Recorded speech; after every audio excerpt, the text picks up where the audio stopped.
ദൈവതിരുനാമത്തിന് മഹത്വമുണ്ടാകട്ടെ. ഏവർക്കും ഹെർമിറ്റ്സ് ടോക്സിലേക്ക് സ്വാഗതം.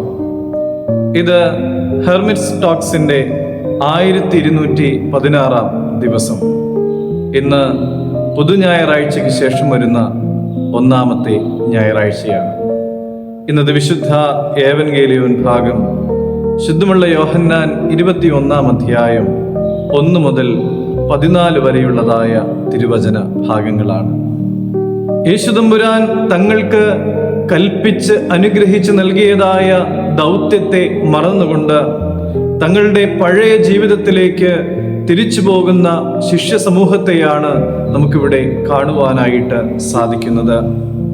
അവർ തങ്ങളുടെ പഴയ തൊഴിലിലേക്ക് മടങ്ങിപ്പോവുകയാണ്.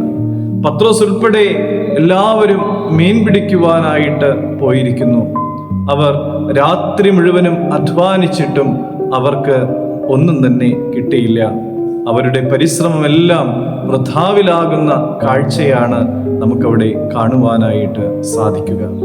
പ്രിയമുള്ളവരെ, അവർ യേശുതമ്പുരാനെ മറന്നുപോയി എങ്കിലും യേശുതമ്പുരാൻ അവരെ മറന്നില്ല.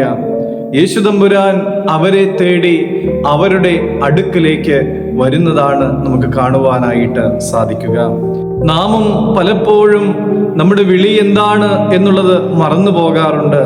പ്രാർത്ഥനയെല്ലാം വിട്ടുകളയുന്ന അവസ്ഥ, ദേവാലയത്തിൽ ആരാധനയ്ക്ക് കടന്നു പോകുന്നതിന് താല്പര്യമില്ലാത്ത അവസ്ഥ, ദൈവവചനത്തെ മറന്നുകൊണ്ടുള്ള ജീവിതം നയിക്കുന്ന അവസ്ഥ. പ്രിയമുള്ളവരെ, എല്ലാ കാര്യങ്ങളിലും നമ്മൾ ആത്മീയമായി പുറകോട്ട് പോകുമ്പോഴും നമ്മുടെ കർത്താവ് നമ്മെ തിരഞ്ഞു വരുന്നുണ്ട് എന്ന് നാം തിരിച്ചറിയണം. യേശുതമ്പുരാൻ നമ്മളെ വിളിക്കുന്നുണ്ട്. ശൂന്യമായ വലയുടെ അടുക്കൽ ശിഷ്യന്മാർ തളർന്നിരിക്കുമ്പോൾ യേശുതമ്പുരാൻ അവരുടെ അടുക്കൽ വന്നിട്ട് അവരോട് പറഞ്ഞു, നിങ്ങൾ പടകിന്റെ വലതുഭാഗത്ത് വല വീശുവിൻ എന്ന്. പ്രിയമുള്ളവരെ, അത്ഭുതത്തെ കാണുവാനായിട്ട് ആ പ്രിയപ്പെട്ടവർക്ക് സാധിച്ചു. പ്രിയമുള്ളവരെ, നമ്മളെയും നമ്മുടെ നാഥൻ വിളിക്കുന്നുണ്ട്.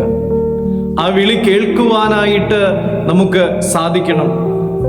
ദൈവം നമ്മെ വിളിക്കുമ്പോൾ തിരിഞ്ഞു വരുവാനായിട്ട് നമുക്ക് സാധിക്കണം എന്ന് മാത്രമല്ല, ദൈവത്തെയും ദൈവവചനത്തെയും അനുസരിച്ച് നമ്മുടെ ജീവിതത്തെ ക്രമപ്പെടുത്തുവാനും നമുക്ക് സാധിക്കണം.